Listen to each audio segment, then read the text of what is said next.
सबसे favourite singer हैं I think, सिर्फ भोजपुरी में ही नहीं, मेरे कानों में बस पवन जी की आवाज़ पड़नी चाहिए गाते, उनसे अच्छा सिंगर कोई नहीं लगता है। तो नमस्कार भाइयों, आप सब ये तो देख चुके होंगे कि आम्रपाली खेसारी लाल का तो एक भी बार नाम नहीं लें, लेकिन पवन सिंह के गानों का तारीफ पे तारीफ किए जा रही है कि उनसे बेस्ट कोई नहीं है, उनका बॉलीवुड में नाम चलता है। लेकिन इस बात को लेकर ये बहुत ही बड़े विवाद में फंस चुकी हैं आम्रपाली, क्योंकि हम आपको बता दें कि जितने भी खेसारी लाल यादव के फैंस हैं वो बहुत ही ज़्यादा नाराज इस बात पे हैं। उनका ये मानना है कि ठीक है, पवन सिंह के गाने अच्छे होते हैं, लेकिन खेसारी लाल के गाने भी बहुत ही शानदार होते हैं।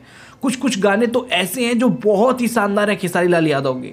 तो भाई, खेसारी लाल यादव के फैंस इस बात पे लेकर नाराज हैं कि आम्रपाली सिर्फ एक तरफा तारीफ कर रही हैं पवन सिंह का।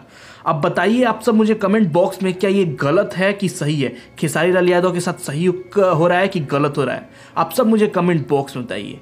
और ऐसे अपडेट्स के लिए मेरे चैनल को सब्सक्राइब करिए। अगले वीडियो मिलेंगे। जय हिंद, जय भारत।